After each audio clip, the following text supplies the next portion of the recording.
When I wasn't living in New York City, I used to travel quite a bit by car. I found myself in this little town in Delaware called Milford. I had plans down there, not too far in a place called Rehoboth Beach, which I think was like 45 minutes or an hour away. I was supposed to leave the day after, but to avoid getting up early in the morning and leaving, I ended up leaving after work, which was approximately 6 p.m. Man-tacking the drive that night, which lasted about 5 hours, and changes since I was only staying here for an extremely short amount of time, I got myself a motel which I use all the time when it travels, so I'm pretty comfortable with. I'm saged the guy right before I left to ask if I could rent this $50 little place, which seemed pretty nice from the photos. The guy from the get-go was a little sketchy, and it took me some back and forth to get the place rented that night. After he informed me his father would have dropped the key off, he also informed me there would be quite a bit of tropical plants in the kitchen, and he couldn't move them out on such short notice. Okay, whatever, I'm just looking for a few hours sleep, then I'm out of there in the morning, so I get there around 11 or 11. I'm not sure how many of you are from or have been to Milford, but it's pretty much in the middle of now, where this guy's place was an gated community which had a total of 15 to 20 houses, maybe pitch blacks. So I roll up to the place and grab the few items. I always travel with a duffel bag, backpack jacket, and extra jacket. Use the key code to unlock the lockbox and turn the key, which happens to be the loudest thing that's happening in the surrounding area at the moment. You know when you got a place where you know some stuff is messed up, and you get that gut feeling that maybe you shouldn't be there.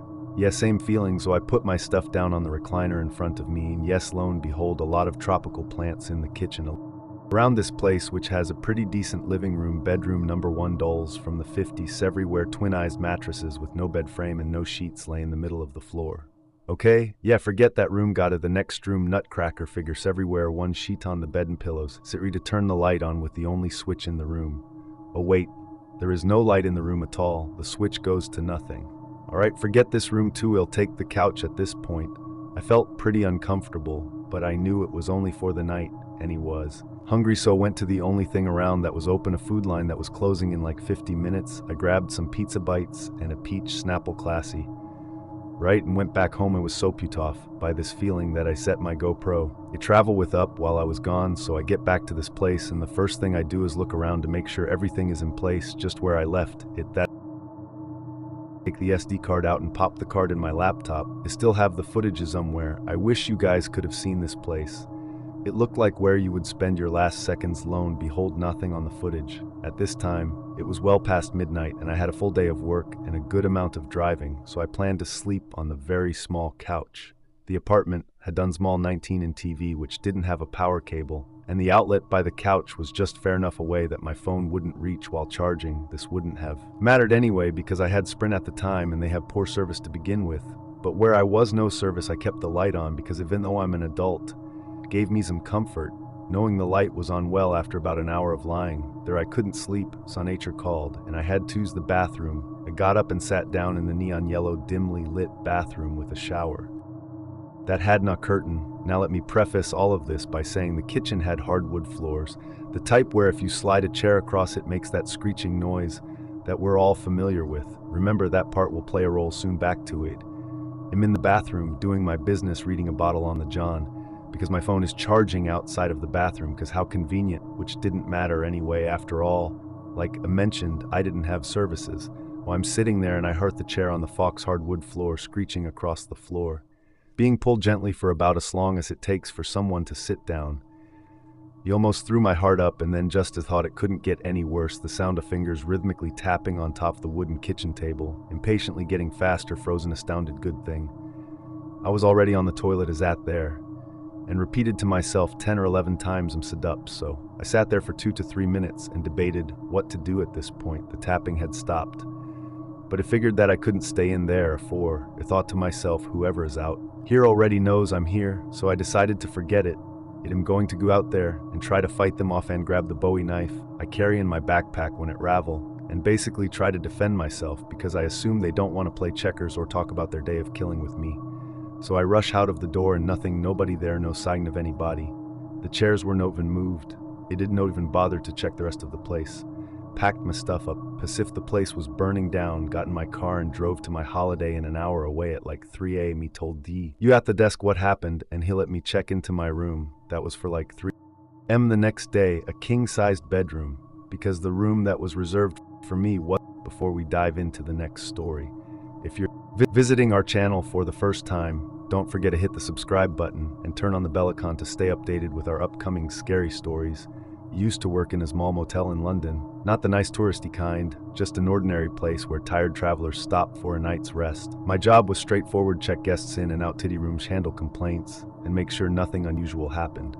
Most nights were quiet, passing slowly as I sat behind the reception desk, reading magazines and sipping lukewarm coffee to stay awake. One particular evening stands out clearly. It was late November, and outside the windows, London was covered in a misty, cold drizzle. The lobby was quiet and dimly lit, the old heater humming to fight off the chills, seeping through gaps around the door. The place felt lonelier than usual, but nothing hinted at the chaos that awaited. It was just past 10 when the lobby door creaked open, ringing the rusty bell that always startled magazine to see a man standing there. He was average height, his hair messy and greasy, sticking out at a dangles. Dark circles shadowed his eyes, and his clothing looked unkempt, like he'd slept outside for several nights. She glanced around nervously before approaching the desk. Felt an immediate discomfort, but reminded myself it wasn't unusual to see exhausted or troubled people here. I handed him a room key after he quietly paid cash, mumbling something incoherent as she took it, watching him shuffle off down the hallway. I hoped he'd go straight to sleep, and that would be the end of it. For about an hour, things were calm. I cleaned up around the lobby and tried to relax again, but shortly after midnight, I started hearing strange sounds from the corridor, the scrape off furniture, moving in muffled voices, curious and slightly annoyed. I left the desk to investigate. The hallway was quiet, and when I listened outside his door, nothing could be heard. My head, thinking fatigue was playing tricks on me, and headed back to the lobby. Just as I settled back in my chair, the sound returned, louder and more aggressive than before. A door slammed violently, echoing down the hallway. Heart racing, I got up again and rushed to see what was happening. Before I reached the man's room, the door swung open, startling me badly. There he stood in the dim hallway, eyes wide, breathing heavily. He pushed past me without a word and went straight into another empty room. Confused and worried, I followed cautiously, trying to remain calm. Inside, I found him standing beside the bed, muttering himself incoherently. He grabbed the mattress, flipped it off the bed frame, and began tearing at the sheets frantically, as if desperately searching for something hidden. I tried to reason with him, asking him to stop, but my words didn't reach him. He continued to destroy the room, tossing pillows, lamps, and bedside tables aside, feeling helpless. I realized I needed backup. Before I could reach the phone, I heard footsteps in the hallway. My friend Jack, who gullarly dropped by to chat during his late-night security patrols nearby. Jack was tall and solidly built, always calm even in stressful situations. Relief flooded over me when I saw him step into the room without hesitation. Jack tried calming the stranger down, approaching him slowly and carefully, but the man, instead of calming, lashed out wildly, fists flying and eyes full of rage. Jack was prepared, but the struggle was violent and chaotic, making the small room feel even smaller as they wrestled against the walls and furniture, his frozen heart pounding in panic, unsure of what to do. Then Jack, breathing heavily from a struggle, finally managed to pin the man down against the carpeted floor. He yelled at me urgently, "Call the police now." I picked up the bedside phone, dialing as quickly as I could manage. The dispatcher sounded calm, asking me questions. As Jack kept the man restrained beneath him, it felt like forever, but soon enough, I heard sirens wailing outside, breaking through the quiet night. The police bursting quickly, taking control of the situation. 2 officers carefully lifted the stranger off the floor and secured him in handcuffs. She resisted violently, screaming and thrashing, until they finally managed to escort him outside with him. Gone, the room suddenly felt eerily quiet.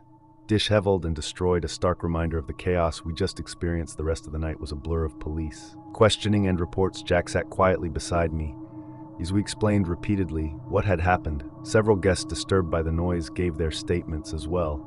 It turned out the man had been involved in similar incidents before, driven by personal issues and substance abuse. Knowing the truth did little to ease my anxiety about an afterward. I sat in the lobby against the heater, humming as if nothing happened. Dawn came slowly, the mist outside thinning. As daylight finally appeared, my shift ended quietly, and as I walked home, fatigue heavy in my bones, I realized how vulnerable we could feel even in familiar surroundings. Though I continued working at the motel, every late shift afterward brought a quiet dread. Each time the lobby door creaked open, my heart jumped nervously, That strange man's desperate eyes haunted my memories, a reminder of how easily a normal night could turn into something terrifying a few years ago.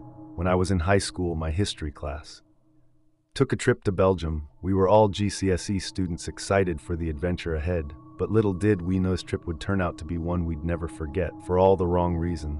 It all began when our bus pulled up to a rundown motel on the outskirts of a small town. The building looked ancient, with paint peeling off the walls and ivy creeping up the sides. So our teacher, Miss Thompson, assured us it for only was around. Sauer reluctantly filed inside. As we checked in, the receptionist gave us a set of keys with a warning to stay out of the basement. It was an odd request, but we shrugged it off, too eager to explore the town. To dwell on it, we're assigned the only room on the top floor, which meant a long climb up creaky stairs. The hallway was dimly lit, casting eerie shadows that danced along the walls, so couldn't shake the feeling of unease. These were each our room. Inside, the atmosphere was musty and stale. The furniture looked like it hadn't been updated since the 1970s, and the curtains were threadbare, barely keeping out the fading light. We quickly claimed our beds, but noon seemed eager to explore the rest of the motel. As night fell, the darkness outside seemed to seep into our room, making it feel even more claustrophobic. Mariner Thompson tried to lighten the mood by suggesting we order some food and watch a movie, but the tension lingered. Being watched, every creak of the floorboards and every rustle of the curtains sent shivers down my spine. When someone mentioned needing to use the bathroom, I felt a sense of dread wash over me. The bathroom was small and dingy, with cracked tiles and flickering lights, so I hesitated to go in alone, but my bladder won out over my fear.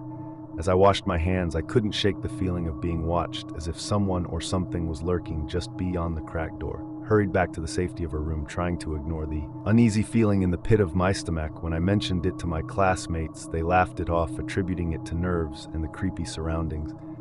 But as the night wore on, strange things began to happen. Objects moved on their own, strange noises echoed through the halls, and a chill settled over the room that had nothing to do with the weather outside. We tried to rationalize it away, blaming it on the old building and our overactive, but deep down well knew something was wrong. Then, just as we were starting to relax and drift off to sleep, a blood-curdling scream pierced silence. Wall shot up in bed, hearts pounding. As we listened to the sound echoing through the motel without a word, we scrambled out of bed and huddled together in the center of the room, too terrified to move. Our Thompson tried to reassure us, but even he couldn't hide the fear in his eyes. We debated calling the police, but without knowing where the scream had come from, we were hesitant to leave the safety of our room, so we sat in terrified silence, listening for any sign. But as the minutes turned into hours, the fear began to veer, replaced by a sense of exhaustion. Eventually, we drifted off to sleep, too tired to keep our eyes open any longer. When we woke up the next morning, the motel was eerily quiet. There were no signs of the commotion from the night before, no evidence that anything out of the ordinary had happened. We gathered our things, insolence too shaken to speak, as we made our way back to the bus. I couldn't shake the feeling that we were leaving something behind, something dark and sinister lurking in the shadows of that rundown motel. As we drove away, I glanced back at the building, feeling a chill run down my spine.